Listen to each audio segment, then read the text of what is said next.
Okay. Yes. Let's start. I'm sorry for delay. Just we had some technical problems with our internet here in the Institute of Oriental Studies. Dear colleagues, you know, I say dear colleagues because the European Union prohibited to say the expression ladies and gentlemen, but actually we start from European political correctness, saying dear colleagues, but then I say ladies and gentlemen, as we, Russia, and are still a conservative country, so excuse us for the lack of political correctness in this case. We think that the item of this round table is important. At least it seems so from the point of view of the Institute of Oriental Studies. We are going to speak about political changes in the MENA region during the years that lasted after the Arab Spring. Let me say just a few words for a short preface.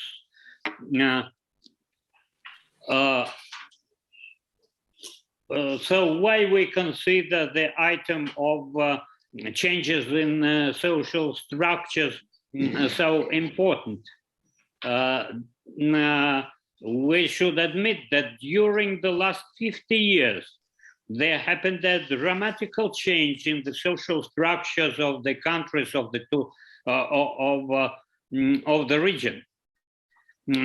They transferred from predominantly rural societies in the middle of the 20th century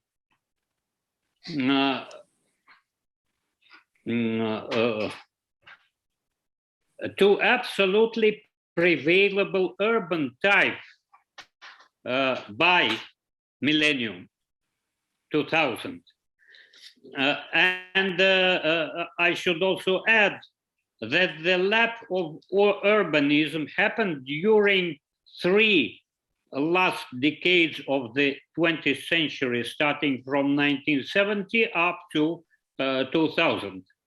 Now we can say that if we analyze the Arab countries, we will come to a conclusion that now 17 of the Arab countries are countries with absolute or high urbanization level, and only 4 that are Somalia, Egypt, Sudan, and Yemen are under 50% of population. But speaking about Egypt, it's now about 50-50 actually.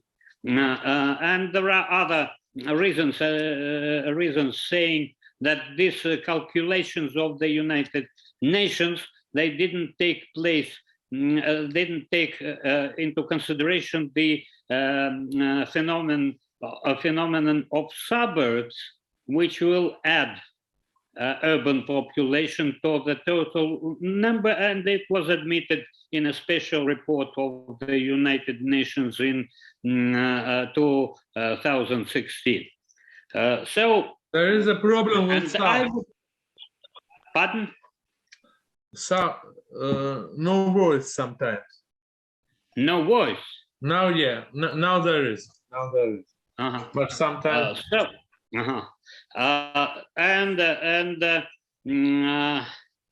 It should admit it that this revolutionary leap in urbanism was a very important background.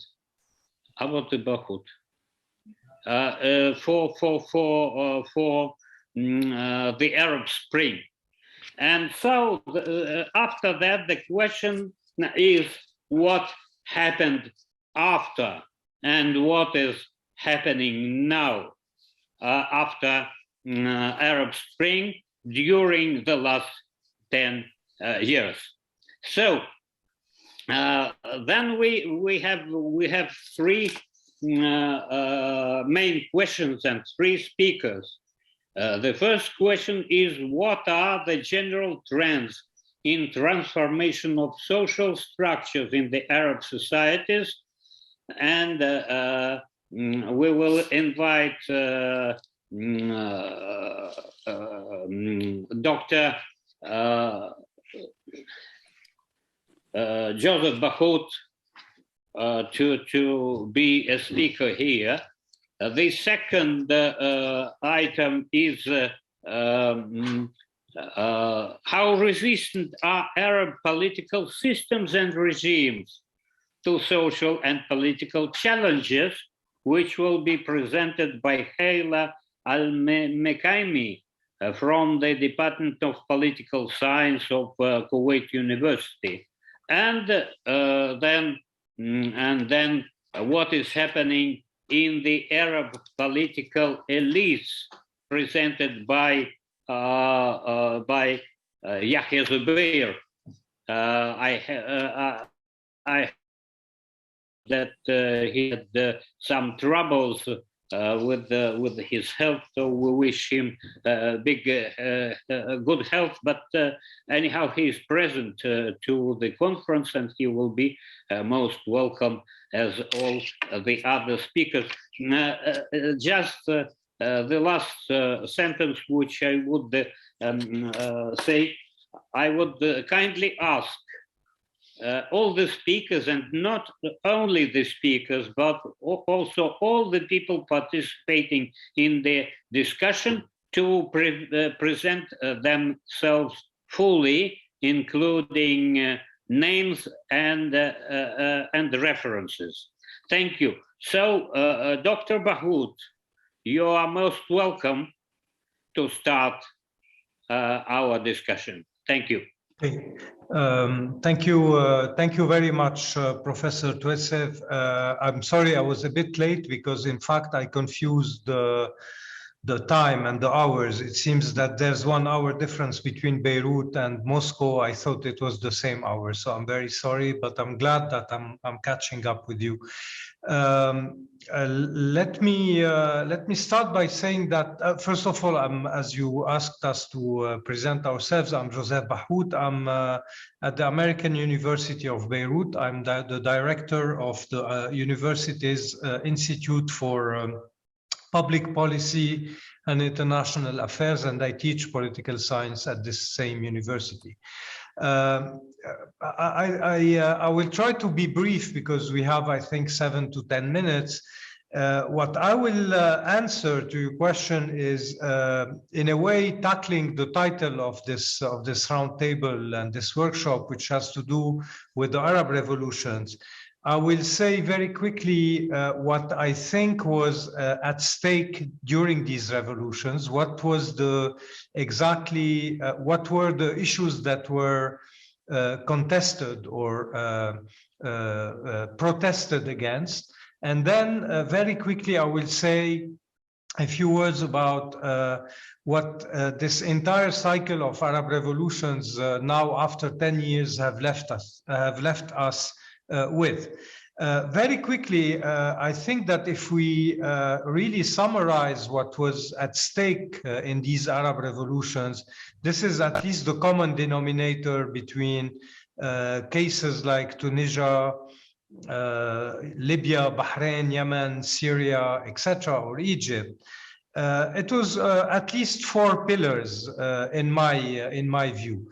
The first pillar had to do with the political governance, namely what the Arab state, in the common sense of the term, the one that was defined in the political science literature by people like Giacomo Luciani or Hazem Biblawi or Ghassan Salameh, this type of Arab state that has, in fact, with time, developed into what certain authors started calling the Mukhabarat state in early 80s and the 90s.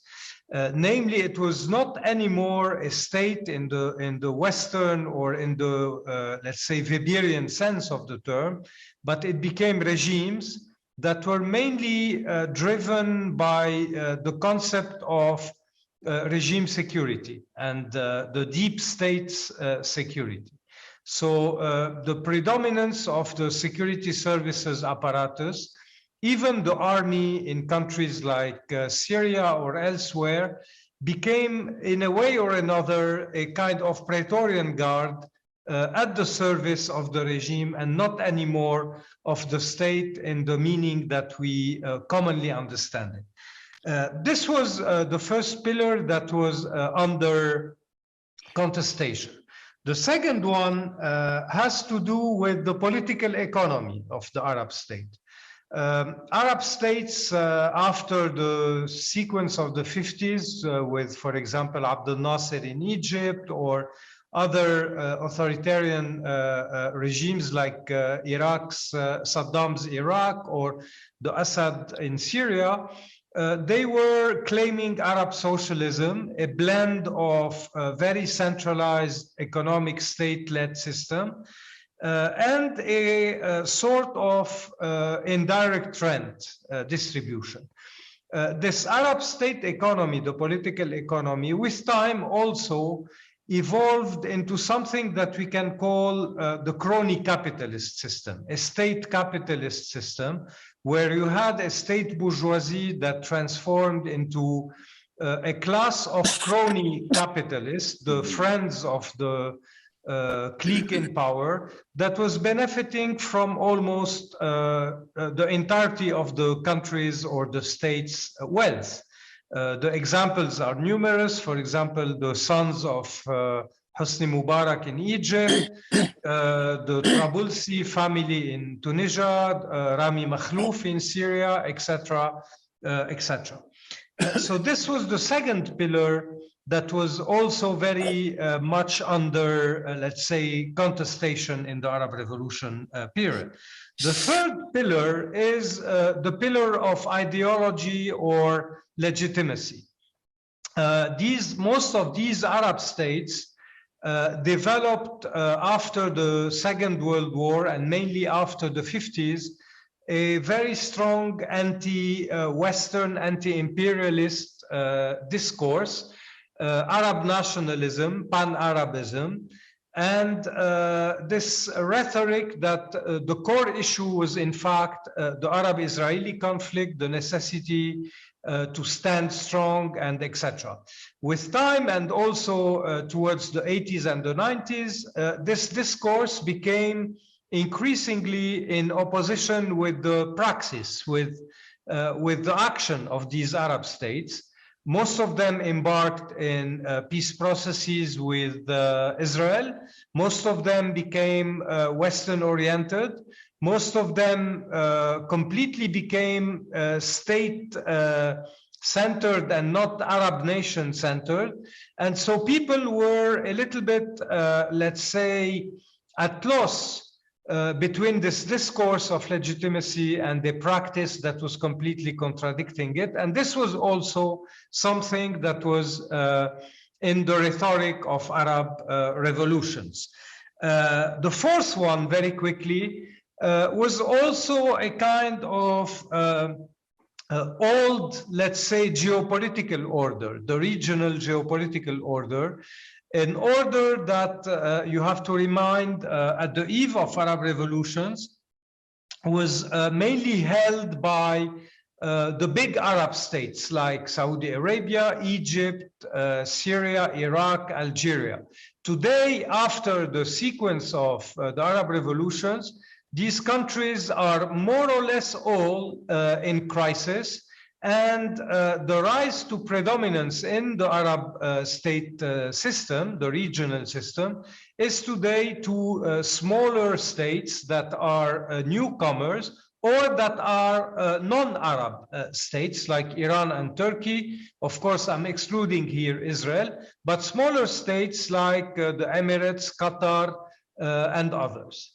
So this is, in a nutshell, for me, the features of the Arab state system that was completely shaken by the Arab Revolution. Now, the question is, was the Arab Revolution successful in changing this order of things or this nature of things? Not at all, of course, and this is what we can today acknowledge. But in the process, and here I'm not at all developing this process, this would be another discussion. But after this process, what we have today is an Arab system where we have a lot of dysfunctionings, and sometimes very dangerous and very deeply corrosive dysfunctioning. The first one is let's say the generalization of the model of the failed state in the Middle East. Libya is a failed state today. Egypt is a state that is strong but is unable to project power on the entire territory. Yemen, of course, is on the verge of collapse. Syria is today a state that is completely held because of its backer, be them Russia or Iran, and it's a failed state on many levels. This has led to a second feature that is today very also negative and corrosive for the future. It's the unleashing of a kind of, let's say, privatized violence. Violence is not anymore, like Weber used to say, monopolized in the hand of the states. It is now in the hands of non-state actors, of sub-state actors, and it is largely privatized also with the form of militias that we see under various forms, be it in Libya, in Syria, or elsewhere. And then you have today, and I will stop at this point, you have today a kind of counter-revolution or restoration that is coming back, but that is coming back, for example, in Egypt or elsewhere, or in Syria if the Assad regime is stabilized, but that is coming back with decreasing ability to reproduce the political system as it used to be, meaning that these political systems will stay as a shell, as a structure. However, their functions and their capabilities will not be able to be performed like before, which leads me to say in conclusion that in fact the root causes that have led to the Arab revolts have not been addressed. And here we can discuss if this non-discussion or address was the fault of the Arab state itself, or by the international system, or by the Western community. I don't know, we will discuss this. But this leads me to think that, in fact, this process of unraveling of the Arab state, of shaking of the Arab state, is not over. The period that we are living now is probably a kind of temporary lull, a truce, but that probably the seeds of new Arab turmoil or new turmoil in the Arab region is most probably here to come again, and we have to answer these questions. I'll stop there, Professor Truevtsev, and thank you for your time.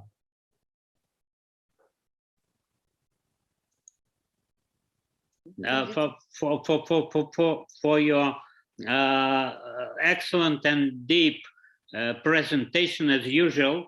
We are always very interested to hear what you are saying, but I would like to make some just small comments or rather questions to turn our discussion into other sides of the item. But let me just say just 2-3 procedural things. I wouldn't like to limit speakers to have enough time to listen to them, and so I think that 20 minutes as will be enough for the speakers, as Dr. Bahout brilliantly presented it to us. If they don't mind, if they need to add another 5 minutes, I don't think anyone would object.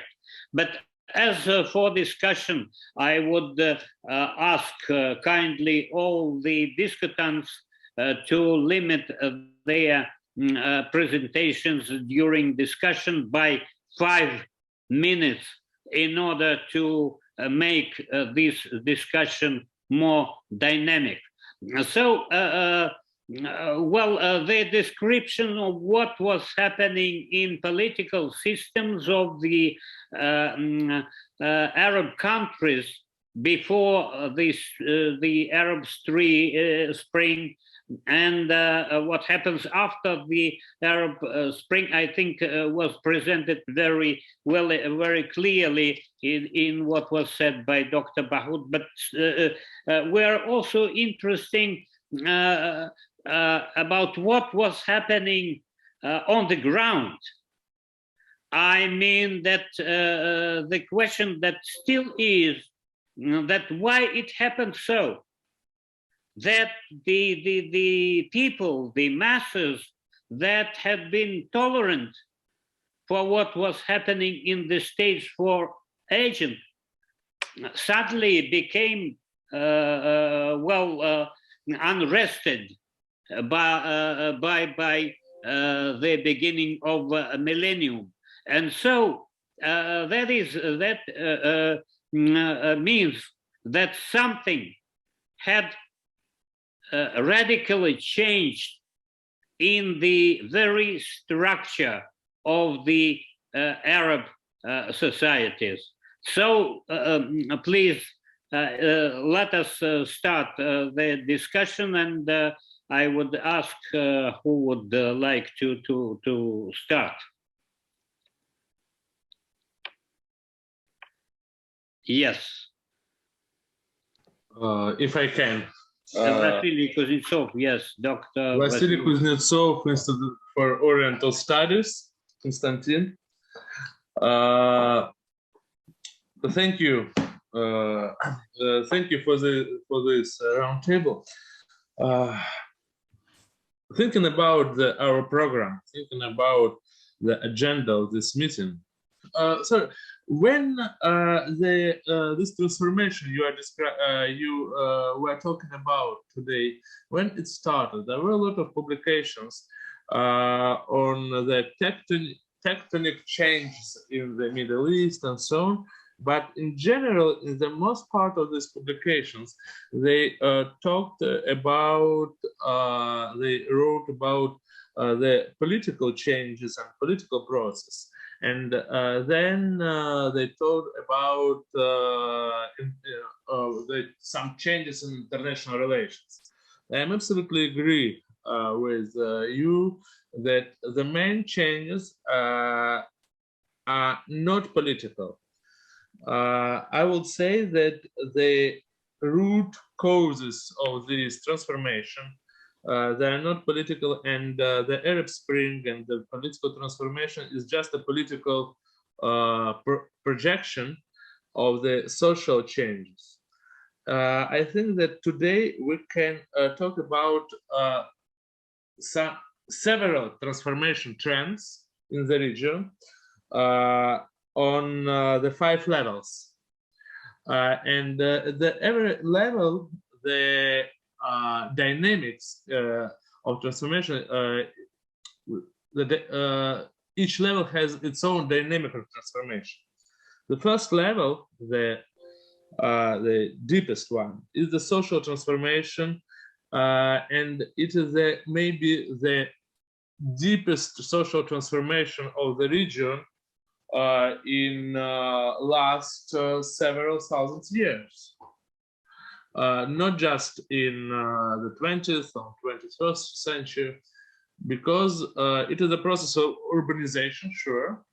It is the process of not just of denomadization, as we have seen in 20th century and 19th century, but also the process of detribalization. We have the crisis of all social structures, traditional social structures, and a rise of new social structures. And I would say that in general, it is a very quick modernization of the social structure. And not just in very, developed countries of the region, but also in the countries in the failed states or in the fragile states. We have this urbanization and modernization of the social structure, for example, in Libya. We have 90% of urban population there. We can't talk about Libya as we were told, I don't know, 50 years ago or 70 years ago. So, and this process, it has time. It needs time it needs time, I think, about 50, 60 years. If it started about 20, 30 years ago, we need also about 10, 20 years. The second level of changes is the cultural level. It is civic culture and political culture. Now we can see the existence of new culture of civil participation, political participations in every state of the region. And the main political problem here is that the political systems are not, and political regimes, they don't know how to deal with this political participation. It was the main problem 10 years ago, and it is still the problem. The third level is the level of is an economical level. Of course, there is here Omar al-Ubaidli, and he knows about economics much more than me. But as I understand, we not have only not just have new sectors of economics. I'm sorry, Dr. Vasily. Yes. You have exhausted your 5 minutes. Sorry. How okay. much do you... Economic, political, and international relations. Thank you. The other 3 levels, and we need about 10 years to understand what will happen there. So we have a good resource for our academic career. Thank you. So now I invite other participants to join us. Who else? Professor Dolgov, I see. Yes, please.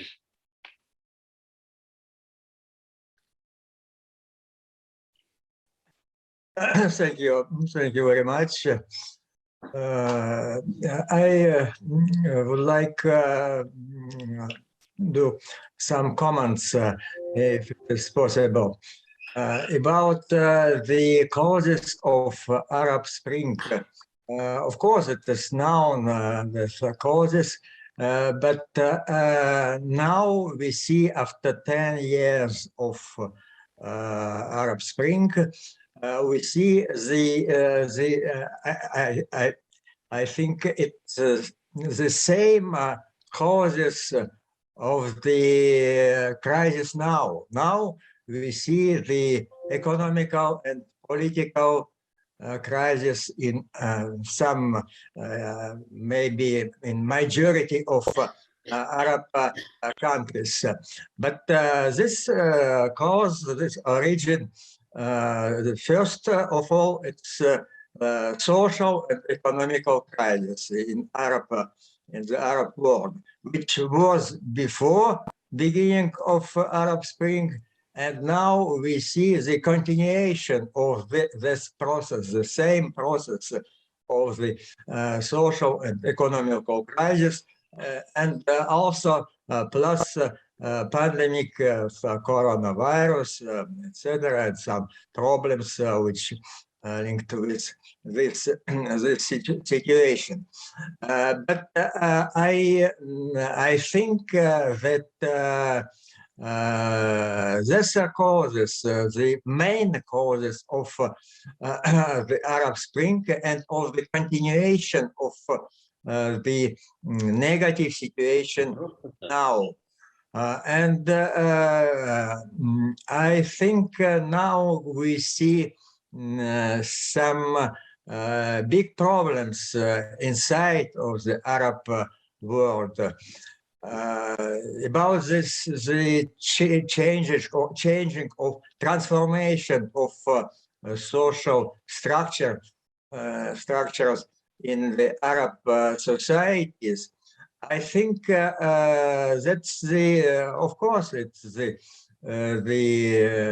factor, but I think that the main factor of the crisis, social and economical crisis now in Arab countries, it is the global crisis, economical, social and financial crisis, which we see in the world.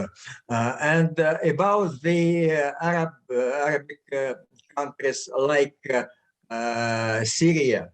I have been in Syria in this year, and I saw the situation on the ground. Really, it's there are a lot of problems in Syrian society, and namely in Syrian economy. But we saw in Syria really a stabilization of the regime. But if we see on Libya, now we see this state destroyed not as a result of Arab Spring. We see Libya destroyed with foreign intervention in Libya. It's also known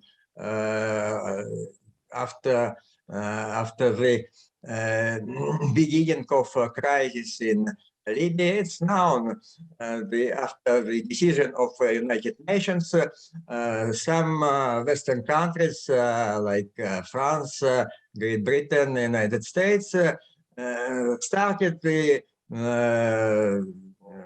military intervention in Libya, and with this help of these countries, crushed regime of Gaddafi. But now we see the really destroyed state in Libya, and it's the situation is very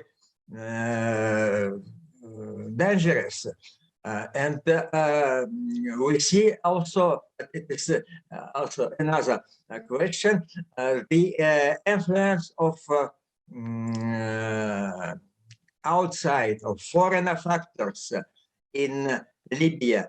For example, we see the also the influence of Turkey, for example, inside of Libya, and also some countries. Sorry, Professor Dolgov, it's 5 minutes now. How many minutes do you need more?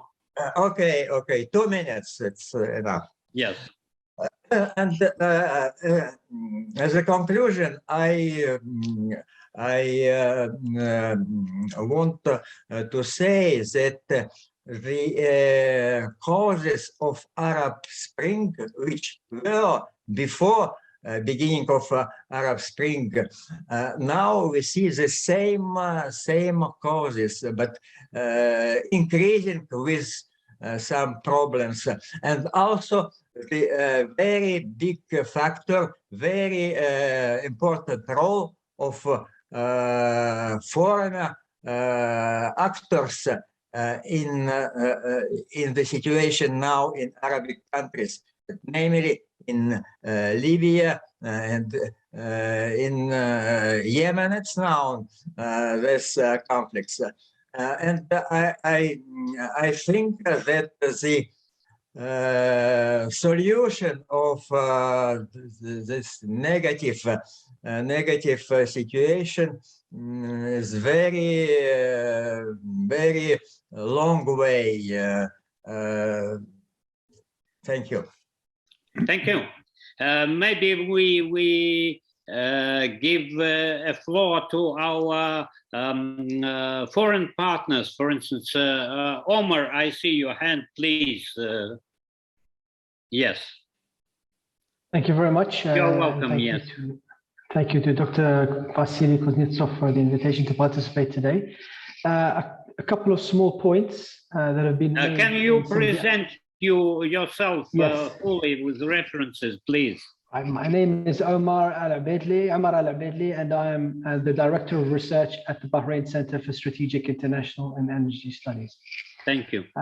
So the first point I want to make, which I've seen made in literature, is that there's been one of the factors that has determined the path that the Arab Spring countries have taken since the Arab Spring is the political structure, specifically the republics versus the monarchies.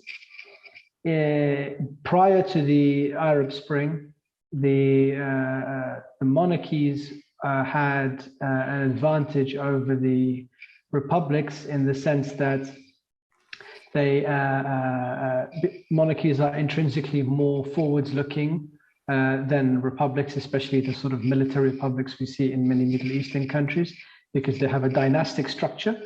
And as a consequence, and this is reflected in the much better qualities of infrastructure that we see in the monarchies. And this is not something which we can attribute to oil and gas only, because there are oil and gas-rich countries which are not monarchies, such as Iraq, Algeria, and Libya. And there are countries, there are monarchies that do not have oil and gas, such as Morocco and Jordan. Prior to the Arab Spring, we had this difference. And then during the Arab Spring, it became even more accentuated, whereby the republics, especially the ones that had difficulties like Syria, Yemen, Egypt, and so on and so forth. But the gap between the quality of their economic, the quality of their economies and the economies of the Gulf states became even wider. And today, 10 years later, we see countries like UAE or Qatar thriving economically, in contrast to countries like Iraq and Yemen, which are obviously facing great difficulties. The second point I wanted to make is that one of the unintended consequences of the Arab Spring is that the countries that have, and this is something which I say as an Arab living in the Middle East, whereas prior to the Arab Spring, there was a significant appetite for democracy and for increasing political accountability. What I've seen in the last 10 years is that in many countries, especially the ones that have not suffered so badly during the Arab Spring, people's grassroots desires for political accountability and democratization has decreased, because they've seen what's happened in countries like Syria and Egypt and Yemen and Iraq and Libya. And this has made them think that, well, it's better to have some sort of political stability rather than enter what is potentially going to be a violent struggle. And I would say that whereas previously Tunisia was held up as an exception to this, now, unfortunately, it appears that Tunisia is sliding into a similar situation. So I just wanted to bring those 2 points to the group's attention, and I look forward to listening to the rest of the people's comments. Thank you. Thank you very much. Now I see the hand of Professor Vitaly Smilyanskaya. Please, we are welcome. Well, thank you very much indeed. I just want to jump in the discussion with some kind of very short presentation of some of my slides. Will you allow me to do it right now? Of course, certainly. Okay. I don't want to be big wordy, but I want to remind you of one of the good sayings produced by President Clinton in the beginning of the 1990s. It's the economy, stupid. I don't want to say just and to say that, well, you know, the point is that the crisis stems from many directions, and lots of my colleagues told about that. I just want to bring you to some things. For sure, there is a huge... Unfortunately, it is in Russian, so not. Well, I didn't. Well, for sure, I didn't prepare it in English, yeah. But I just wanted to draw your attention that deep structural changes in the structures of industry and social structures. That's for sure. That's correct. Second, there was a great progress even in Human Development Index, and Arabs were not the worst point in the world, but to some extent, much better progress was achieved in South Asia, in East Asia, and elsewhere. But as you can see, there is a huge difference and enlarging difference between the West and between the Arab countries, judging by per capita GDP. And we cannot say that it's not weighing on the progress of this world, because as elsewhere, globalization and internet revolution is coming about everywhere, and everybody sees that Arab world and the most part of it is lagging behind hugely, behind some other countries, even behind Western Europe. And I just want to show you that there are some signs of this crisis. I mean, the fall in total factor productivity, and if we can see that this index is minus in the Arab world compared to what in some other countries. The relative factor of this very important determinant is positive, and in the Arab world it is negative. So the efficiency of growth is retarding and going down. Then I just want to show you some factors of these things. First, there is a huge and interesting correlation between population growth and GDP per capita growth. So the Arab countries are very high on the indicator of population growth and very low compared to the growth of GDP per capita. Second, there is a huge retardation of this whole region with respect to the exports of manufacturing compared to total exports. Then we can see national wealth of the Arab countries, and we see that this is a very important thing, because barter terms of trade are very versatile, and it also brings us to the point of political instability, stemming not only from all these factors, but from the point that there is a huge difference in incomes.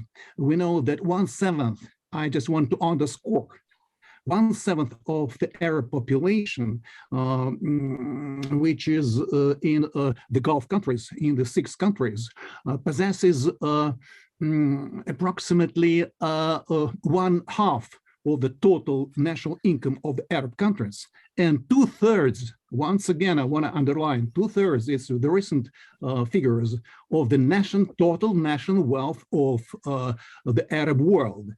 So I don't know any other region in the world with such a huge differences between countries, and even my last slide, and even inside them, because you know there is a very interesting figure of Gini coefficient in national wealth in each of the Arab countries, and there is a positive correlation between this Gini coefficient and growth. And so just we can see GDP per capita growth is retarding, and income differentiation is very rapidly growing.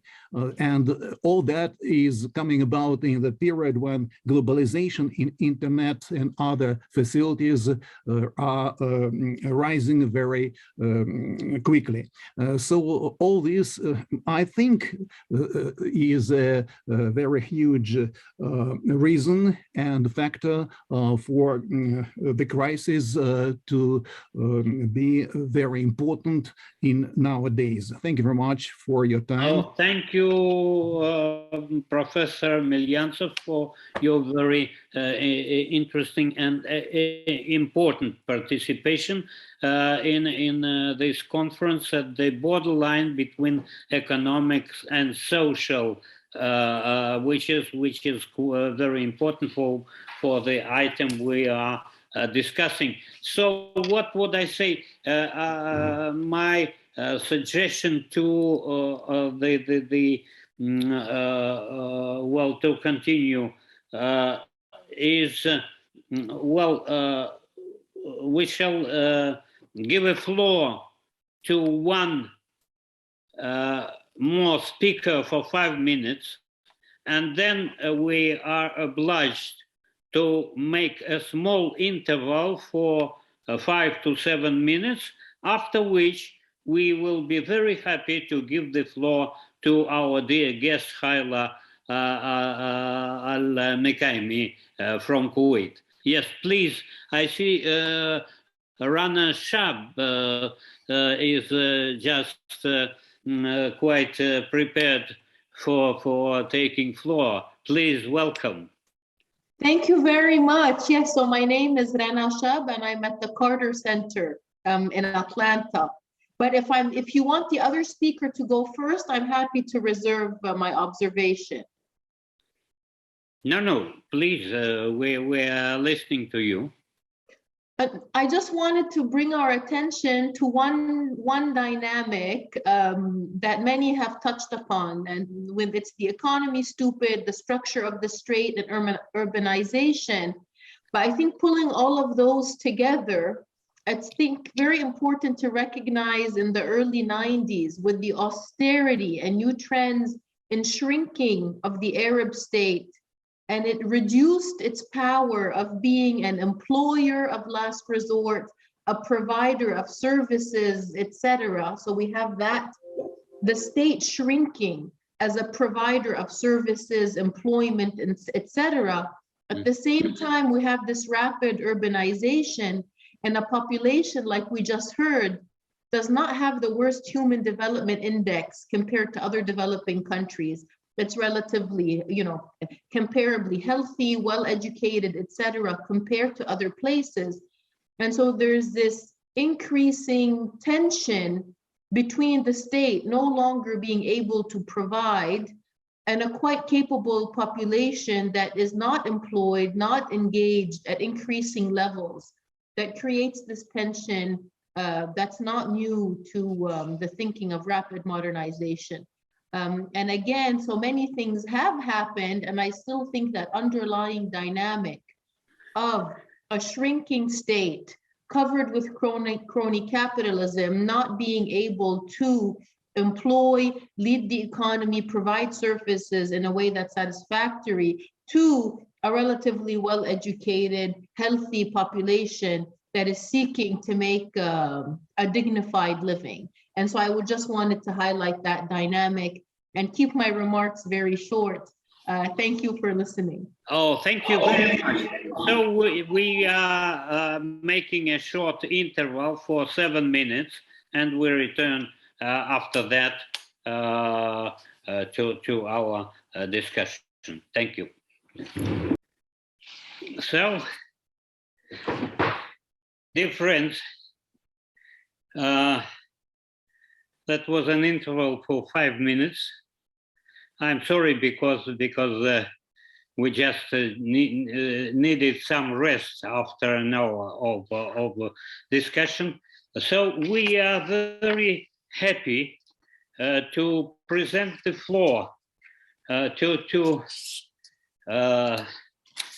Professor Haila Al-Mekaimi from Kuwait University. We were so fascinated by her participation in our previous conference on security of the Gulf. And we thank you very much that you agreed to participate in this conference. So please, welcome. Thank you, Dr. Konstantin. In fact, it's a great pleasure for me to join you on this session, and also to join you before to discuss the Russian Collective Security Initiative. It is always a pleasure, in fact, to interact with our colleagues from Russia and with the Russian institutes. I also would like to welcome all our colleagues from other countries. So I believe the discussion of Arab Spring is very important, simply because it is still in the process. And I found myself putting a paper in a comparison, because we really cannot ignore that there is two waves. The first wave was in 2011, as we all know, and the second wave, as we saw it, is in 2018. Although the causes and the roots are the same and still persist within the Arabic countries and Arabic societies, however, it's important to examine what are maybe the similarities and the differences between those two waves. So what I found basically, when we go back to the 2011, it is basically, we are talking about a continuous process for all those revolutions before the Arab Spring. We saw what we call the Green Revolution in Iran, 2009. Before that, the Colored Revolution in Kyrgyzstan and Ukraine and different countries. So now the Arab Spring came to this region. So this kind of continuous process, I think it was tried to analyze by different theories in the IR, whether in the domino theories, the spillover effect, chaos theory, butterfly effect. There are a lot of theories, in fact, that try to explain this kind of continuous process for those revolutions. However, if we go back to the 2011, there are two important, even different behavior. We saw a revolution in 4 countries that succeeded to overthrow 4 presidents in Yemen, in Egypt, in Libya, and in Tunisia. But we still have other protests at the same time, which was in many countries at the time, including Bahrain, Algeria, Djibouti, Iraq, Palestine, Jordan, Morocco, Oman, Saudi Arabia, Sudan, Kuwait, Mauritania, Lebanon. So there was a revolutions and there was a protest at that time. The other interesting there was also a protest outside the region during that period, which was an effect from the Arab Spring that happened at that time. So what I want to say, it is the revolutions, obviously, that there is a mutual influence. It's a contagious. Similar observation, we see it in the second wave in 2018, 2019. most of those revolutions, whether the important one happened in Sudan and Algeria, beside Iraq and Lebanon, but still there is other protests that happened in Tunisia, Morocco, Libya, and Jordan.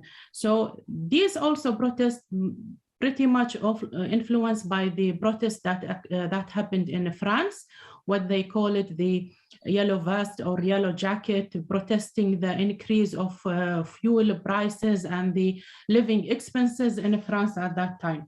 So as I mentioned, the contagious is there in those both waves that happened in 2011 and 2018.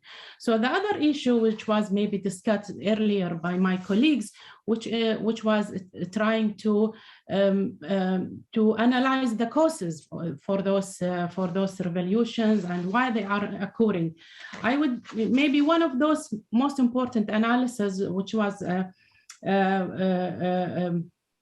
research released by Carnegie, emphasized the notion of inevitable change, the dynamics leading to change with the emphasis of four important dynamics: the geo-economic, social, geosocial, technological dimension, and geopolitical. I believe this is pretty much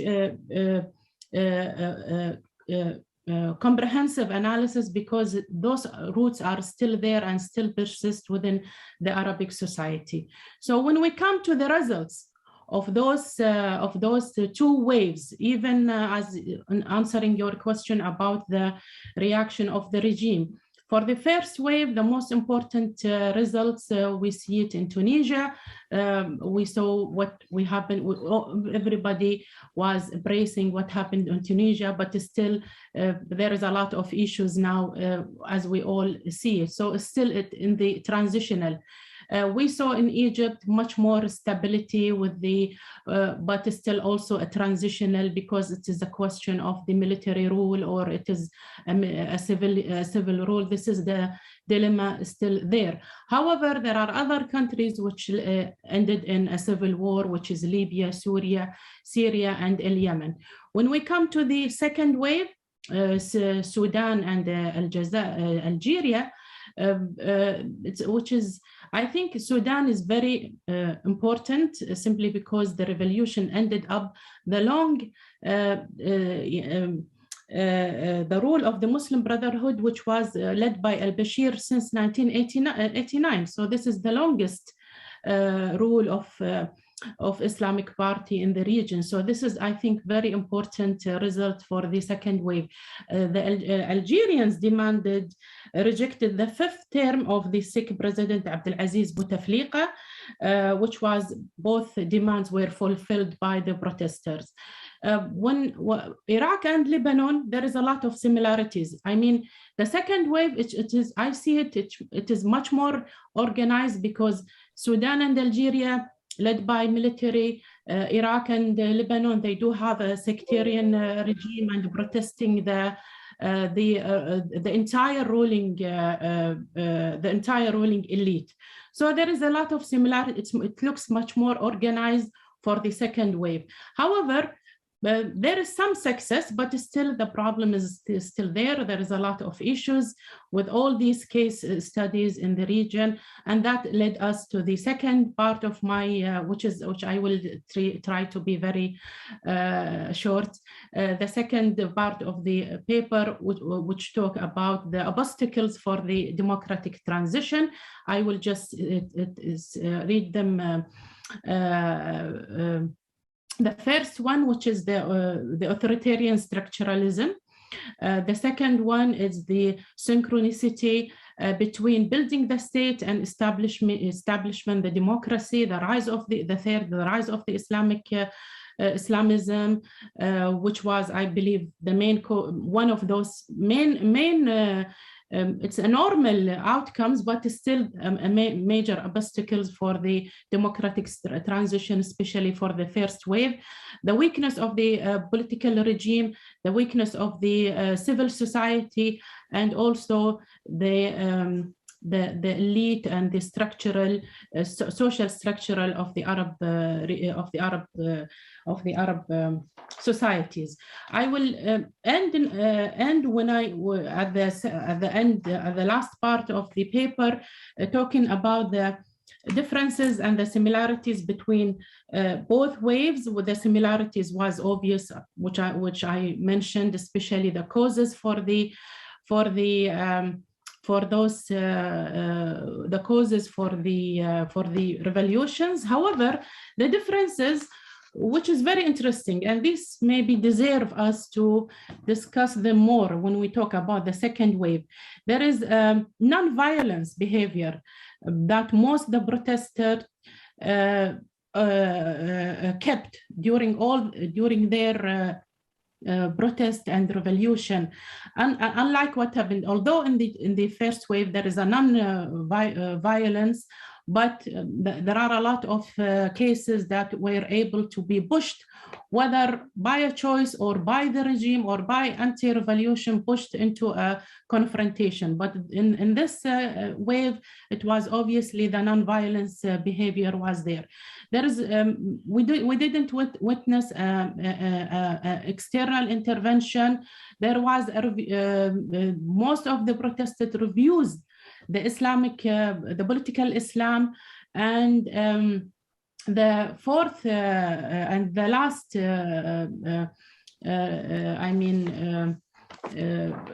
differences is the Islamic groups. There is a lot of literature which is very interesting. When I was reading for this panel, I went through for those Islamic groups and how they started to review their behavior and their beliefs and their ideologies, which is very interesting. One of those important because we see them in different spectrum. In all those cases, whether the Ikhwan in Egypt, they have different behavior. The Ikhwan in Tunisia, they went also different. In Morocco, they had a good relation with the regime. In Jordan, they had very problematic issues with the regime.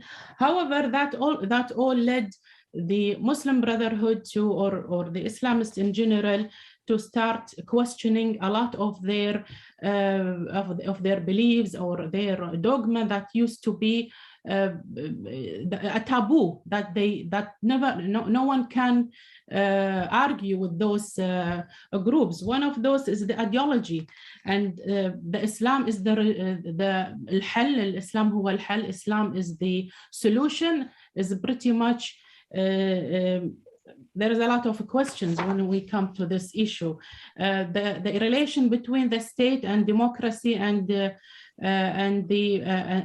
civil rights, the minorities, the issues of the minorities, the regime, the organizations, all these issues, I think, started to be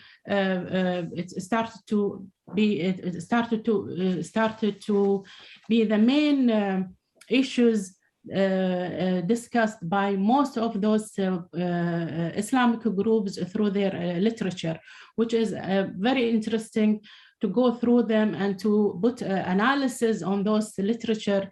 So I deeply believe that maybe they deserve a panel itself just to go through all this literature and how they are interested to look at them and analyze them.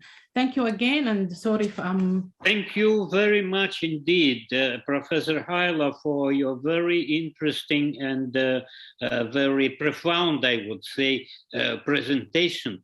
May I expose my role to ask you just two questions which seem to be very important for me. Well, the first question is that even before the events of the Arab Spring, I was well expressing a type of hypothesis that the monarchies, the Arab monarchies, would be more tolerant to turmoil in cases if it happens. And the Arab Spring proved it actually, that, well, in the four monarchies where the unrest took place, these are Morocco, Jordan, Kuwait, and Bahrain, still the authorities were successful to turn the process into the evolutionary way, while the Republican regimes, many of them just were shocked by the complete breakout of the political order. How do you think? What is the reason for that? And the second question is that don't you think that the events of the Arab Spring and the deep changes in the social strata in the Arab monarchies,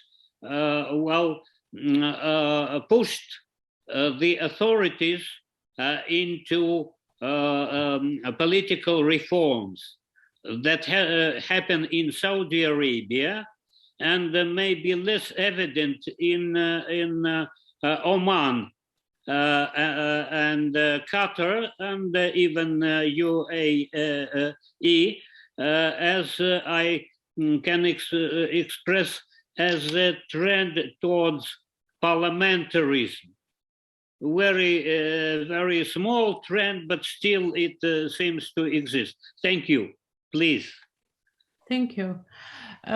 Well, I have to, one of those, I mean, I will go back to what I have said about the second wave, which most of even the, opposition party, I will not talk about even the Gulf states alone, because we really interested even in the region, in the entire region. Most of the experiences that the political parties now started to talk about, that we really need to negotiate, because nobody is ready for, they don't have their own project to rule. When we go even to the experience of Egypt, the secular parties were not ready. They were much more into criticize the Muslim Brotherhood when they came into power. Also the Muslim Brotherhood were pretty much naive. They started to exclude others.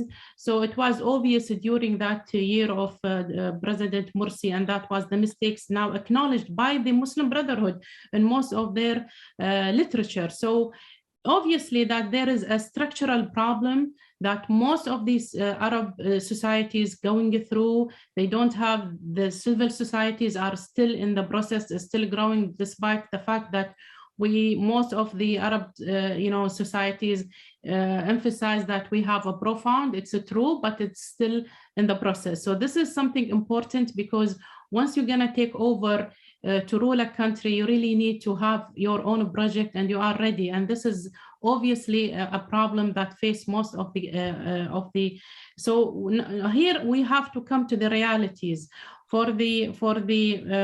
why the monarchies are much more, simply because the monarchies are a political institute, and they are all political institutes. So they have their own legitimacy. Here I'm talking not only as a political science, but I'm talking about even as a social activist. And I was one of those women who led a lot of demonstrations in order to get our political rights back in 2005.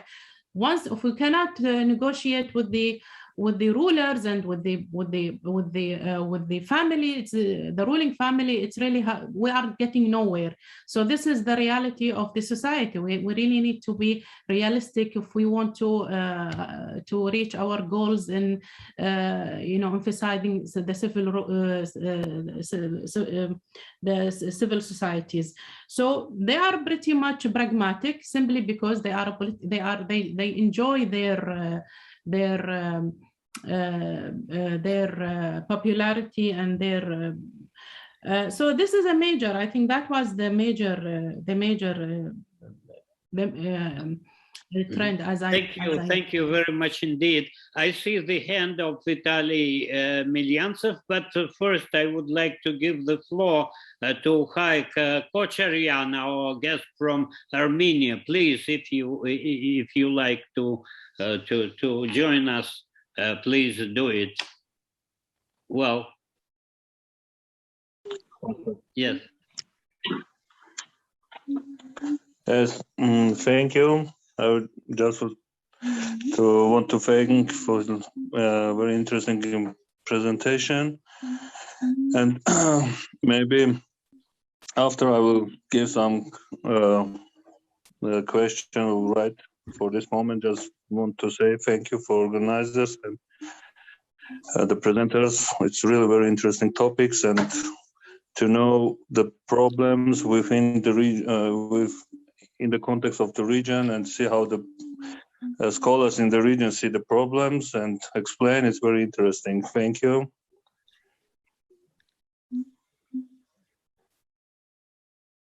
Thank you. Please, Vitaly Smilyanskaya. Dear Konstantin, thanks once again for my jumping in your discussion. I just want you to bring to a very simple issue. First of all, thank you very much, Haila, for your presentation. And the point is about democracy and about the efficiency of democracy. Once upon a time, David Hume, I know that Konstantin, you are a philosopher, yes? And David Hume was also a philosopher. He said he was the elder friend of Adam Smith, and he once said, for forms of government, let fools contest. What is best administered is the best. And what we have got, we see China, we see South Korea and Taiwan even before democracy. We see some other states very efficient and fast growing. I mean, even Japan. Well, we can say just it was before the Second World War, and it was very intensive in its growth. And I just want to say one simple thing, that, you know, the point is about the values, and about one point that you must consider the hero of all these transformations. It's a person. And once upon a time, it was Madam Thatcher. I don't like her at all, but her saying was good. Democracy, I just want to bring your attention to this point, is no more than just attention. It's no more than a dictatorship of self-discipline. And so markets make ourselves very much disciplined. And if we take into consideration the amount of hours and minutes some parts of Arab countries work, so we see that it is 1/3 of what is done in, say, South Korea. And there are also some good things about about some people working in some very rich Arab countries of the Gulf. Possibly some of them are very, they love very much their work. And what can be done in 2 hours, they do as usual for about 5 hours. So the point is once again about the economy and about self-discipline. And as for all these things touching upon these political problems, you know, just in the very long run, it works. But in the short term and say for about a decade or two, for sure, it's not the problem. It's the problem of the efficiency of the government. And as for the efficiency of the government, the level of this efficiency, say in China, and this is my last phrase, rose from 1/3 of the developed countries in 2000 to about 3/4 in nowadays. So what to say? It looks like that the problem is inside ourselves and in inefficiency of the human factor and human capital, which stems from the efficiency of government. Thank you very much indeed. Mm-hmm. Thank you. Only one small comment, Vitaly, that the idea you quoted from Hume was before him expressed in a great book by Hobbes called Leviathan. And it's more widely than that. Okay. Yes, so, right. Thank you. Now I see who will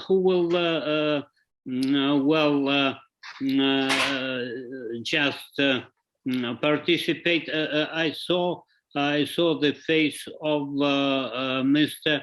Chiprigin, but now he disappeared. Maybe he said he had to leave. He said, sorry, left. thanks. Huh? Okay. Who else would participate? The new faces, such as, for instance, Galina Prozorov. Well, please, can you join us, Galina? No, huh?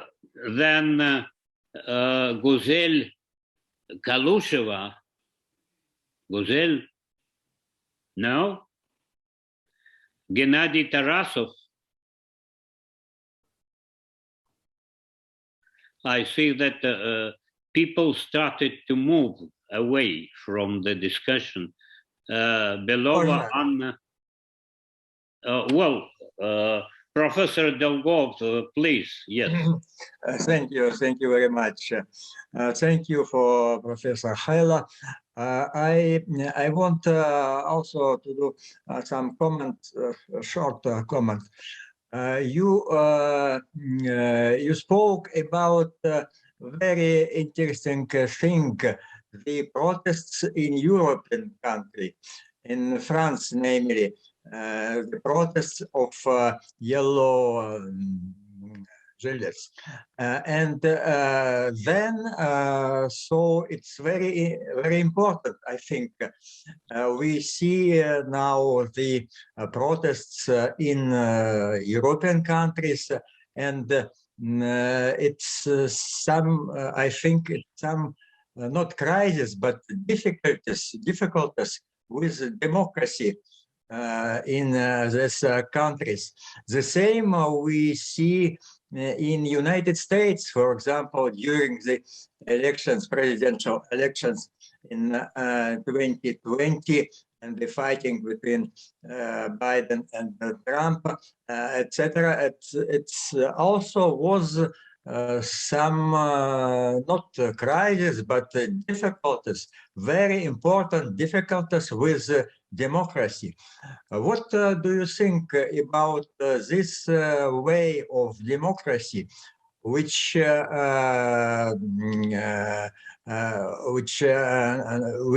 we see now in European countries, and the crisis of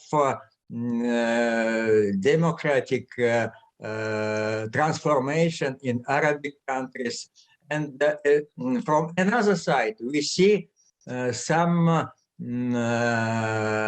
another regimes, another ideologies, for example in China, and you spoke about the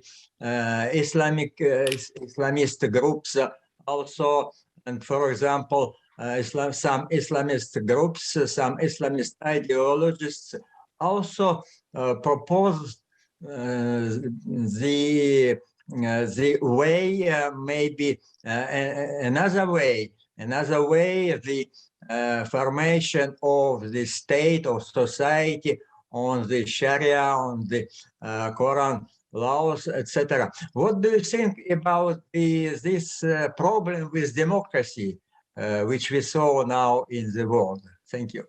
Mm-hmm. Thank you. So please highlight, it's a question to you once more. Yeah, well, thank you, Dr. Konstantin. Well, I have to say something for Dr. Vitali when he mentioned about the efficiency of the government in the GCC, or I don't know. I think, well, I mean, in the Gulf countries, first we are here academic, so I'm not here to try to defend the GCC countries, but so we are exchanging our views as academics. This is the first point. So the second, if we're going to talk about the GCC is pretty much acknowledging any weaknesses they find it, and it is even they try to work on it. This is something in their attitude, even as a region, as a countries, or as governments, or even as especially in Kuwait. I mean, we have a pretty much a liberal press. It's everything is the criticism in the press by all different means, by media. So we are expressing our problems, what we are facing, and we are trying to fix it.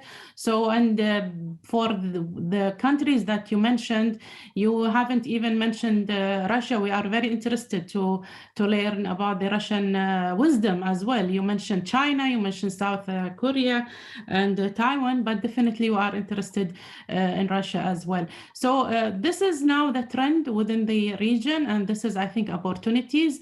First, we have to acknowledge that there is a lot of issues in the Middle East, but definitely we are hoping for all the prosperity for all Arab countries.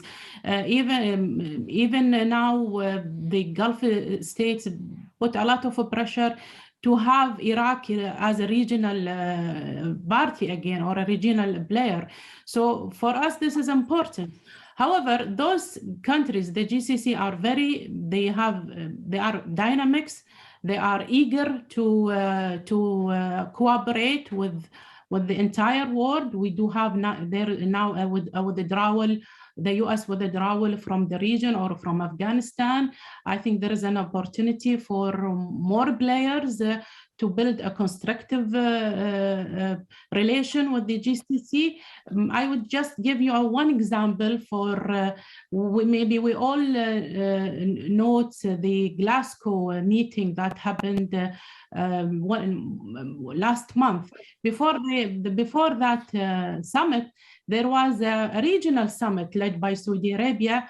It was the region was the most region well prepared for that international conference to carry their international responsibility toward the entire world. So I deeply believe that there is a lot. I'm a person optimistic in nature, so I always believe in positive attitude. So I think there is a lot of positivity coming from this region, although all the difficulties that we are facing, and definitely we do have a very now growing relation with China. There is a strategic partnership started in 2016 with Saudi Arabia, and then 2018 with the UAE, and it's growing. Definitely, we are looking for the similar relation with Russia, and there is pretty much a growing relation with Russia as well. So. This is my comment. I hope I made some sense for what you have said about the government efficiency of governments.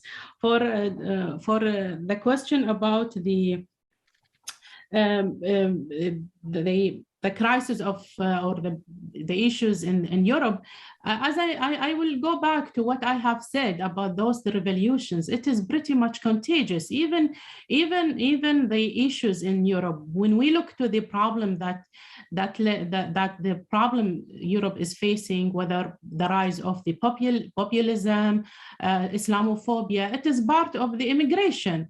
So if we work to develop this region and we stop the wars, definitely you will not have all these immigrants, and definitely there is a tension. The tension will lead to decrease the tension, and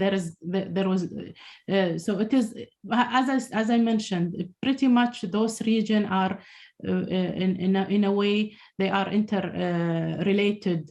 And definitely you cannot have a growing democracy while this region is having all these issues. So it is, as I mentioned, contagious. So thank you very much. Again, maybe our Arab friends want to add something. For instance, Omar Al-Obaidi or Joseph Bahout. Omar, what is, do you like to participate, or Joseph? I actually would like to hear what Joseph has to say. I'm interested in what he has to say. So let's start with Joseph, please. Yes. Thank you, Dr. Omar, but no, I'm not particularly, I mean, I think some of the things that were raised by you, for instance, or by Dr. Haila were interesting. You know, this issue of republics and monarchies and etc. has taken a lot of analysis lately. I'm not quite sure of the, let's say, the conceptual or the scientific validity of saying monarchies are, let's say, by structure more resilient and etc.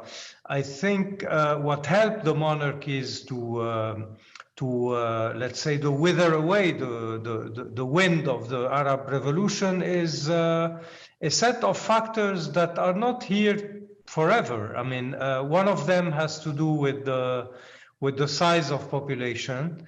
I'm not talking about Bahrain, but I'm talking about other places.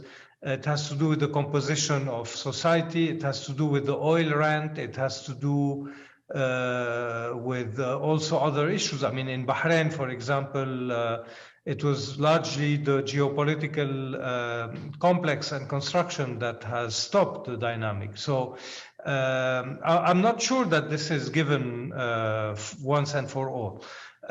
Second, probably what I mean, in the literature about this question, the explanation saying that, let's say, the heredity nature of power, like, for example, in Egypt or in Syria, in Egypt, when Mubarak wanted to pass the power to his son or one of his sons, and in Syria and etc., this is, in fact, a norm in monarchies, so there's no problem of legitimacy in passing power from father to son. Yes, it is true, but it doesn't mean that people will also accept this legitimacy construction forever in the Gulf if other factors are not still here to help it. And other factors have to do, as I said already, with the rent and with also the place of the religious institution in the building of the legitimacy. So I think that this is a question that is still open. The jury is still out. But of course, what you said is today, to that date at least, interesting. Now, another comment I would have is on what Dr. Haila has said, which for me is very interesting. Why, I mean, the question, to put it differently, is why Arab revolutions have, if not led to a fundamental change, but at least have unfolded more or less peacefully without too much blood in some places, and why have they produced civil wars and endless conflicts in other places? For example, Tunisia, Egypt in one place, Libya, Syria, Yemen in another example. I think this has to do with also a set of factors that we should analyze one day. This is not now the time for that, but they have to do with, first of all, the nature of society. I would put it very succinctly in the form of heterogeneous and homogeneous societies. Syria, Yemen, etc., are societies that are heterogeneous, meaning that there are a lot of cleavages and segmentation inside them, be it sectarian or tribal or etc. Whereby in Tunis and in Tunisia and Egypt, societies are more homogeneous. The second parameter has to do with the nature of the armed forces. Whatever we think about Egypt or elsewhere, the army reacted as, let's say, a Republican army. It preserved the state instead of preserving the regime. The army in Egypt did not defend Mubarak because one of their former colleagues, they told him politely to leave, and they replaced him with another military. Whereby in other countries, the army is much more sociologically penetrated by the same networks that form the regime structure, so it has to defend the regime, and it has given what we have seen in other places like Syria. Also, the geopolitical context is important. In Tunisia, for example, the geopolitics was not important. If Tunisia changed ruler, if Ben Ali left or not, this would have not endangered the regional situation. Whereby in Syria, for example, or in Yemen, these revolutions very quickly turned into a kind of regional proxy war. Iran versus the Gulf, Iran versus the West, Arabs versus Arabs, the Emirati Saudi tandem versus the Qataris, etc., etc. It complicated issues. So this is what I can say in a nutshell, although I was not, in fact, very, willing to say something, because I agree that this debate is very interesting, in fact, the one that we have. But maybe I would like, I'm not aiming here to throw the ball to Dr. Truevtsev, Professor Truevtsev, or to other Russian colleagues, but I would be interested to hear more about the perception by Russia of the Arab Revolution sequence, because this is one of the main questions on the international level today. And the question, if I want to be a bit provocative, would be, is Russia today the leader of the counter-revolutionary camp in the world? I think it's an interesting question. Of course, you can formulate it in another way as you wish, but this is the way that is today. This is the way with which today this question is expressed on the international scene. Thank you very much. Well, if we have time, we may discuss.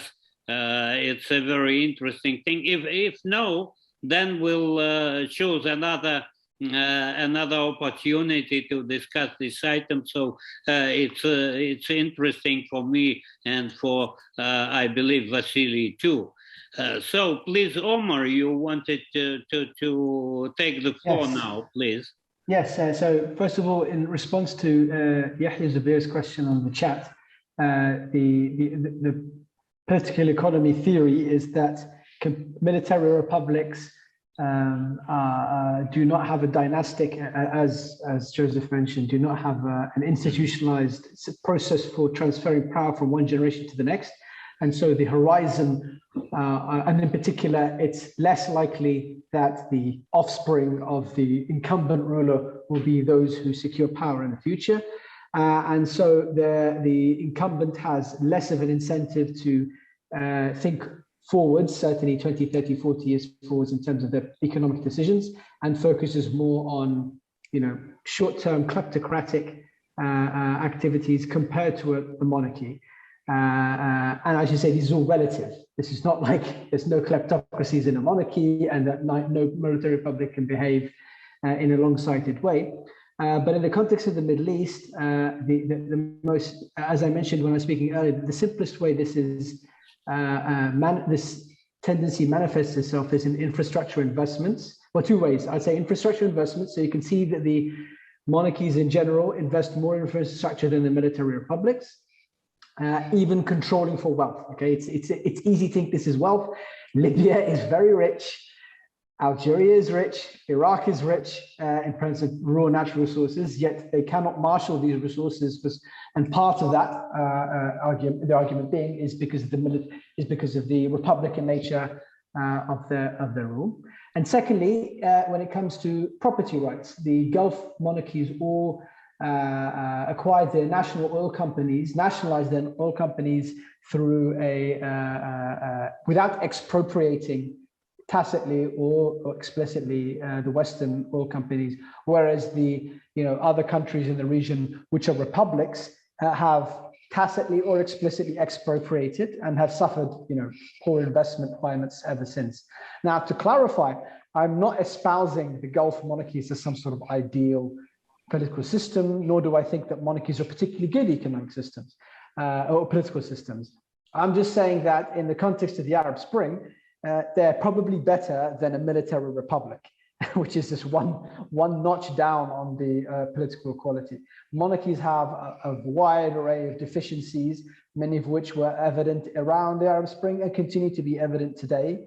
But I would say that I'm hard pressed to think of a single military republic that I would deem as superior by any social or political or economic metric to a monarchy. So given the choice, unfortunately in the Middle East, it's rarely the case that we have the choice between some sort of advanced, stable, mature democracy versus some sort of kangaroo, some sort of banana republic.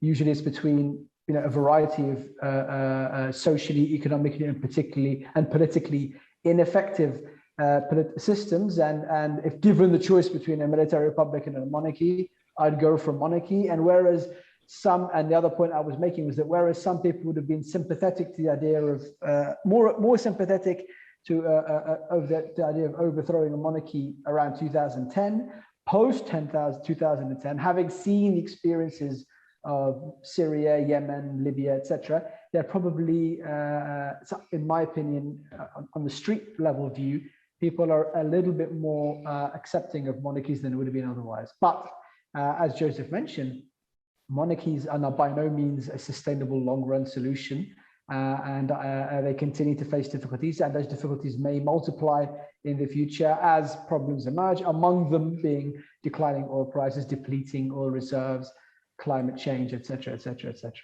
Thank you. Thank you. Well, maybe I just use a couple of minutes to try to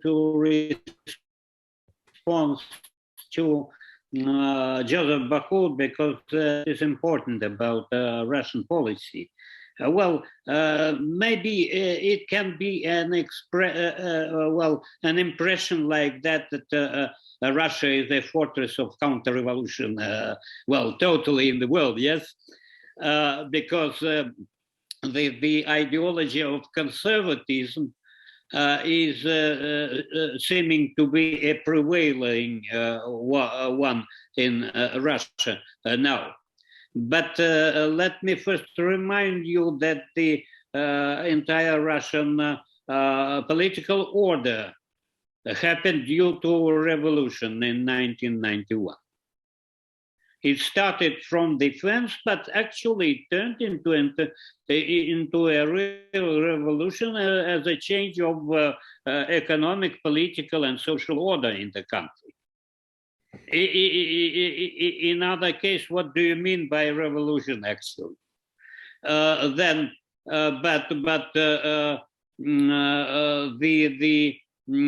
other thing is that the relation between Russia and West during the decades after the new Russia appeared, it led not only the rulers but the entire society, I would say, to a conclusion that West was behaving unfair to Russia. Believe me, it was very evident to me in 1999 when people were really astonished by bombing Belgrade. And for Russian people, it was much more important than Iraq or Libya or anything. So that was a shock, and that is why the Russian attitude towards what was called the colored revolutions was negative because there was a suspicion that it is a plot against Russia. Well, speaking about the Arab Spring, it is not so evident that Russian attitude was so direct. For instance, Russia tried to build relations with Morsi when he was the president in Egypt, and these attempts were not so useless, I would say. Now then, it didn't start supporting Assad from the beginning. And it was not evident how would Russia behave until ISIS appeared in Syria. But the danger of ISIS and the danger of Islamic terrorism, what is called by Islamic terrorism, that pushed Russia into the direction of supporting Assad, understanding that even if you are critical to Assad, that Assad is much better than ISIS. Okay, so that's the point, and so the picture is much more differentiating and contradictive than it can be seen from the first glance. So I'm sorry for interfering, but it seems to me an important item, and so I had to just to express my attitude to it. Now, I think I don't see anyone who wants to participate in this part of our discussion. So I would ask kindly Yahya Zubair to start. Dr. Konstantin, if you allow me, I will just say a few words, just responding to Dr. Joseph. Oh, yes, please. Yeah. Of course. Thank you. Yes. Yes, I have just to in brief, Victor, he was asking about the factors. In fact, I mentioned them. Maybe he was about why there is a different results. In fact, I mentioned all the structural factors. So it's the same. The second question is that about his comments about the monarchies. I was responding to Dr. Konstantin when he asked me, because monarchy was not that was not a major part in my presentation, but in response to his question, and in terms of I believe most of those countries, there is a legitimate political institute. There is a political entity.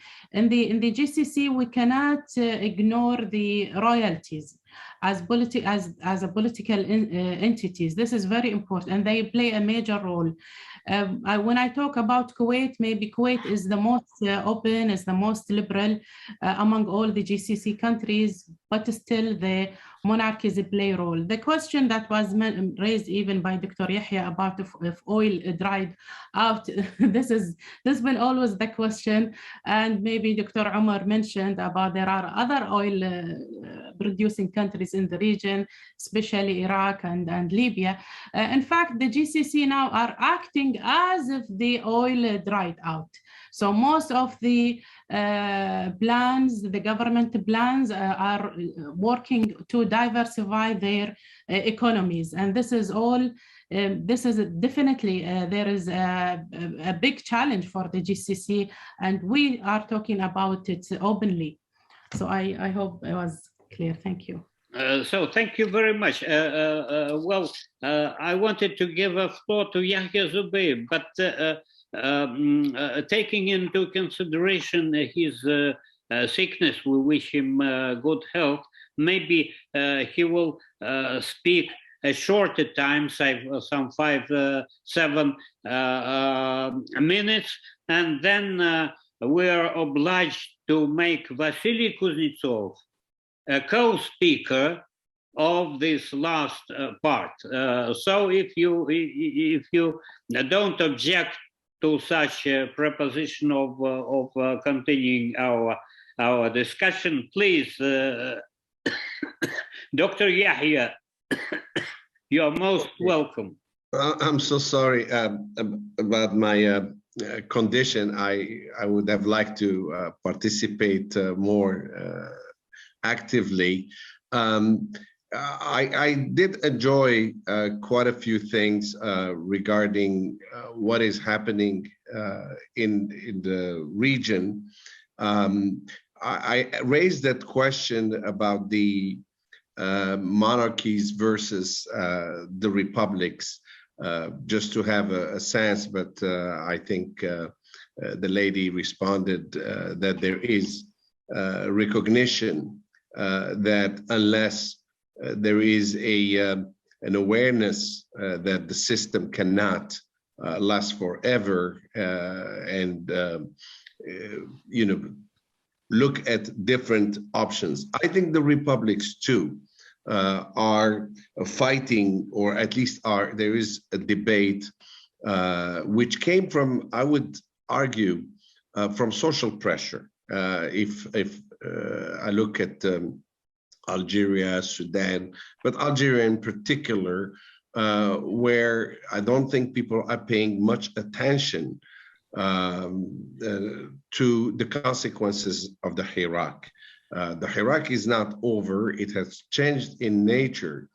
But if you look at the policies, or at least what the government, the government plans, is really a sort of assessment of the past mistakes and the survival of the state. There is a difference between the state. Dr. Bahout said that quite correctly. In our region, the regimes sometimes are strong, but the states are not so strong. But in the case, I think, of the post-Hirak Algeria, this is the first time that I am a little bit more optimistic in terms of the changes that have, or at least the prospects for genuine change, unlike what happened in 1988, the post-1988, which was for the Algerians the first Arab Spring, those demonstrations and the changes that they helped bring about. So I think that this is the first time where you see a real action to diversify, to change many aspects of the economy, not to be reliant on the rent, on the oil rent. So there is change occurring. But now again, the problem in the region that I focus on, which is the Maghreb region, are the geopolitical problems. The geopolitical problems, and I'm talking about from Libya westward, and it is caused by these many new interventions coming from different places, and the import, or the import of the Palestinian-Israeli conflict to the region, in the sense of having the Israeli presence with a military cooperation between Israel and Morocco, where Algeria feel uneasy, and the eruption of the Western Sahara conflict. So I think there is a new dynamic for sure. There's a new dynamic in the region, and we have to take into account all the variables. Whether genuine change will happen, I'm waiting to see what will take place in Libya, whether the elections would take place, and whether there is a change of heart in among the Western powers and others regarding the future of the country. So I think the geopolitical and the social and socio-economic aspect are intertwined, And I think only the future will tell us, especially with this pandemic, when the socioeconomic conditions have exacerbated, and we'll see whether the republics will manage to transcend the various challenges that they are facing. I'm sorry I couldn't say more. I'm quite weak, so I said just a few things that maybe would provoke some discussion. Oh, thank you very much indeed, Dr. Yahya Zubair, for your real heroism in participating in this discussion, and we wish you good health again. Thank you very much. Thank you. Now, Vasily Kuznetsov, please. Thank you, Professor Truevtsev. I think that now it's the time to move to our third question. As you asked me, what is happening to the Arab political elites? Because we concentrate a lot on the monarchies and republics and what is going on with them. But the other problem of the region is the transformation of political elites in the whole region, I think. 10 years ago, when the process started, they talked a lot about the generation gap in the Arab countries, and the interesting thing was that after the Arab revolts, after the Arab Spring, the new political leaders were from the same generation and from the old political leaders. For example, in Tunisia, we could see, there was this very funny episode when Beşiktaş Sepsi became prime minister of Tunisia. Ghannouchi, leader of Ennahda, said that our Sepsi, they took them from the arship, and the Sepsi answered, yes, from the same that you, but from the other shell. So it was the same. It was a generation. It was an old generation, but in these 10 years, in a number of countries of the region, we have seen a real change of elites. The problem is, do you hear me? Yes. Okay. The problem is that this new generation of political elites was cultivated in a very specific conditions. I would say that there were 4 main factors that influenced their formation as political leaders. The first is fear of threats, of internal threats, domestic threats, and fear of external threats too. The second is unpredictability of the international situation and of the domestic situation too. Social pressure and lack of institutions. The result of these 4 factors, which influenced the formation of these leaders, is a very specific, I will say, political psychological profile of these leaders. From the one hand, we have an increasing role of the personal leadership in the region. We have a number of very interesting political leaders like we have a number of very interesting political leaders, MBS, MBZ, we have a Sisi, We have others, but they have to take decision in a very turmoil situation with lack of guarantees and lack of institutions. I would say that in these conditions, there are three main strategies of their political behavior. The first is, I will say, a strategy of attack, to attack these challenges they meet. And we can see, and the leaders of Arab Gulf states, like Mohammed bin Salman, Mohammed bin Zayed, and some others, they're of this type of leader. The other strategy is a strategy of escape.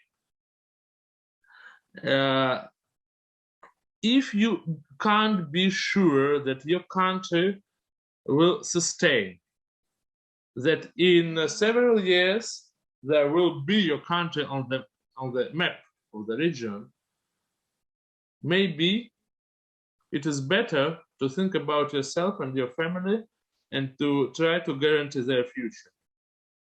And I'm afraid that it is a Lebanon case. I would say that on the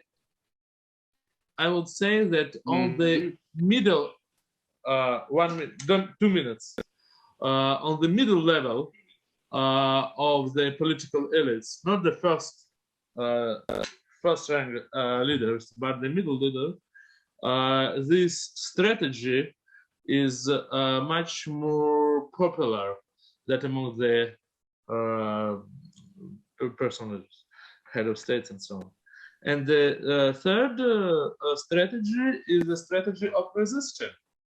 It's Bashar Assad, for example. But in fact, Abdelmajid Tebboune is the representative of the same strategy.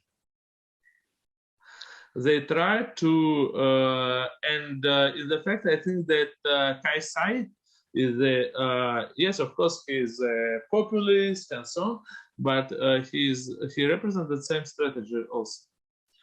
And for now, they're quite,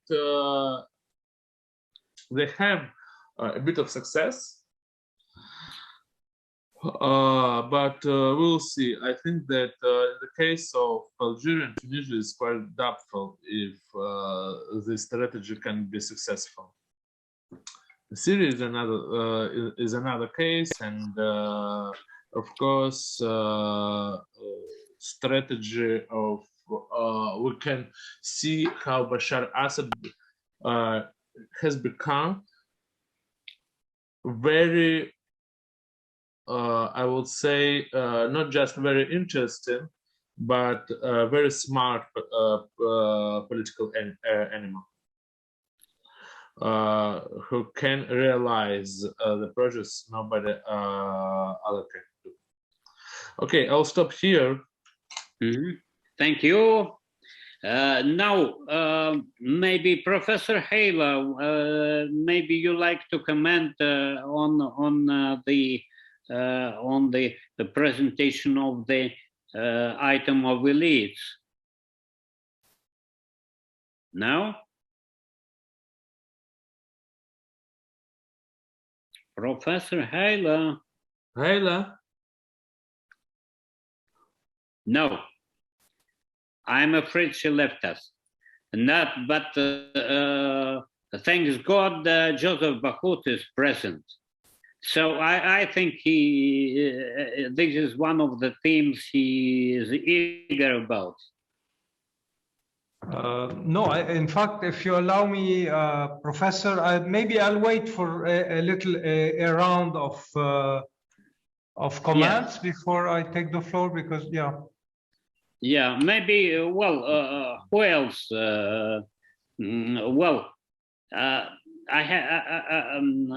Maybe I try to participate, yes? Returning to the second item, I would try to say one thing, my dear friend Joseph. You know that I had an expression. I wouldn't say it's a deep, scientific conclusion, but still, the monarchies, they are monarchies, and especially such monarchies as Morocco, Jordan, and then Kuwait and Bahrain, showed to be more flexible than the majority of Republican regimes, excluding Lebanon.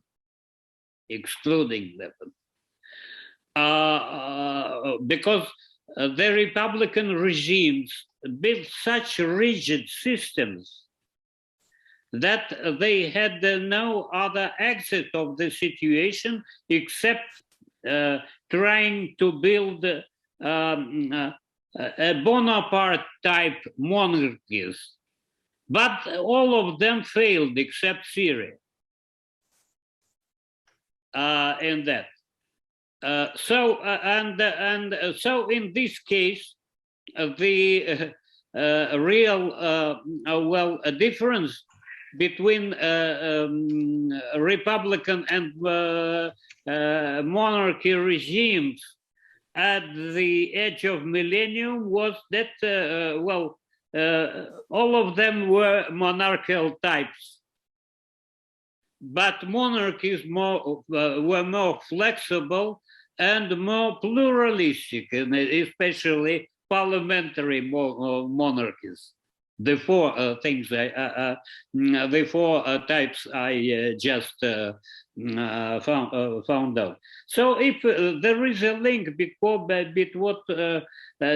what I'm talking about and between Arab elites. Well, elites are a very important institution elsewhere. Because, you know, if we come to a very important point in political science about the correlation between horizontal legitimacy and vertical legitimacy, that is correlation between power and people. And horizontal legitimacy, that is a relation between power and elite.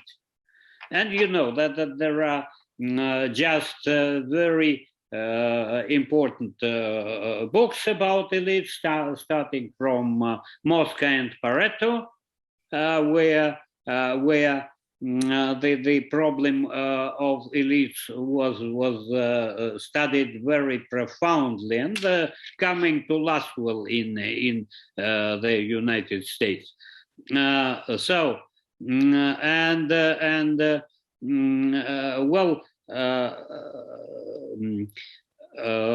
In this case, the item of Arab elites is extremely important because they are the link between history and the modern era, because that is elites where you can find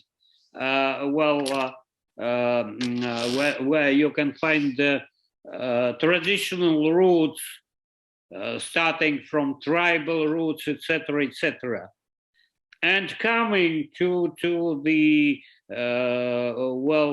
stratas of counter elites, including left and new left, etc., etc., in such countries like Egypt. I would not completely agree with Joseph Bahout about homogeneousness of Egypt, especially from the point of elite, because the Egyptian elite is not homogeneous and has never been homogeneous. It consisted of traditional stratas, one of the most important representatives of which is Boutros Ghali, who is a descendant of the old Egyptian Christian strata, yes?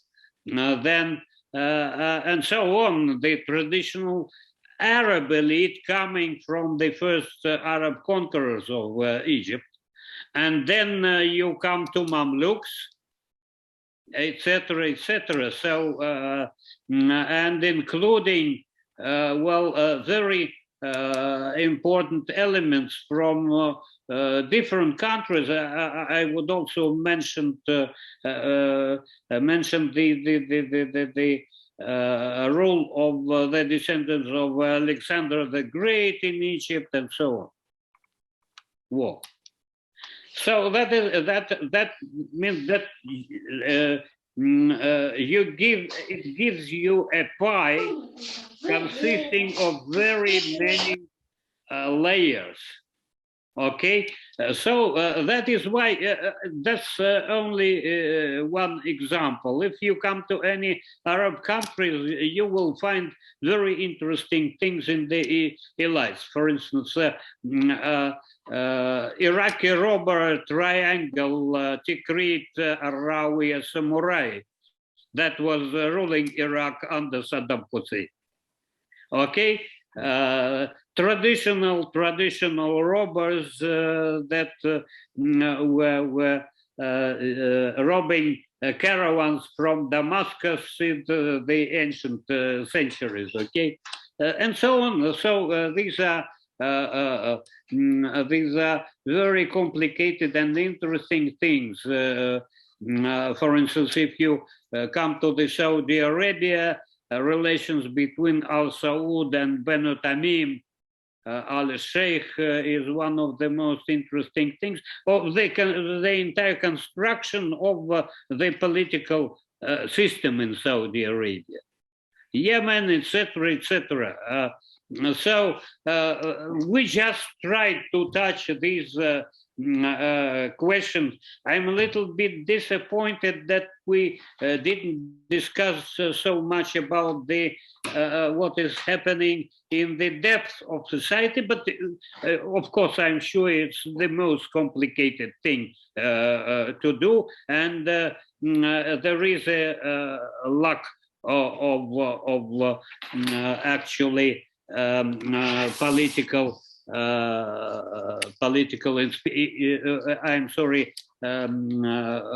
sociological experience in these fields.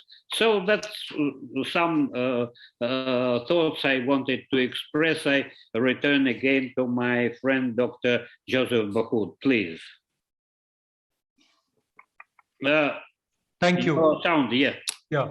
Thank you, dear Konstantin. In fact, first of all, just very quickly, when I was talking about homogeneous and heterogeneous, I was talking about more or less the nature of society and the depth of segmentation. That was all. Mainly that, I mean, Egypt, Tunisia, etc., are mainly Sunni societies, despite the existence of figures like Boutros Ghali and etc. But this is a detail. I think in what you said and what Vasily also has said, but this brings us to the question of monarchies and republics that you can maybe approach differently. I think a more interesting parameter or factor to analyze is the ability or the talent with which certain regimes are able to co-opt opponents or to co-opt counter elites, as you said. And I think the word is, this concept is very important. You mentioned Lebanon, for example. Lebanon is a country that, although it is a failed state permanently almost, is stable because it is very strong at co-opting elites.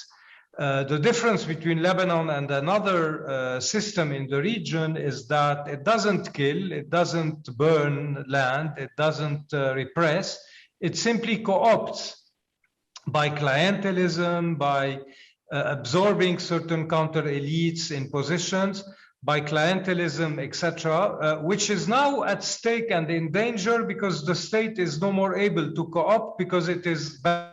It is completely without any resource. What is interesting in the comparison between republics and monarchies is, I think, to examine the degree with which both can or cannot opt enough. For example, the Mubarak regime in Egypt was able to co-opt quite largely counter elites, financial or political, or even sometimes mild Muslim brothers. There was a space in the parliament for certain Islamist figures. Syria, which is a republic, has a very low level of cooptation, probably because of the sectarian structure of the regime. Monarchies, you have monarchies that are able to co-opt, probably because they have resources, because the family structure, the dynasty structure is looser, and systems that are not only not able to co-opt, but that are becoming increasingly narrow in their basis. And this is why I think the Saudi new regime or structure is today probably narrower than the structure that was before. It was co-opting within the family, within the royal family. Today, it is narrower for the royal family, and this is maybe the source of a potential problem. So just to add on what you said, Professor Truevtsev, I think that the issue of counter-elite is important, and the way regimes or state structures are dealing with counter-elites is very interesting. It allows us maybe to go beyond the divide between republics and monarchies by examining this issue of co-optation, or what the theory of elites in political science calls the circulation of elites. Mm. Oh, thank you very much. It's very important what you said exactly now. And that may be regarded as a starting point for other discussions further on, because it is one of the most interesting and important things. All in all, actually, I think that we had rather a fruitful discussion today. Thank you all the participants in our discussion, and a special thank for our friends from the Arab countries, Haila, Joseph, Yahya, Omar, because what can we do without you? You are the real source for our knowledges here in Russia. Thank you very much once again, and hope to meet you again. Thank you. Thank you. It was really very interesting. Thank you all. Thank you. Very interesting discussion. Thank you. Thank you.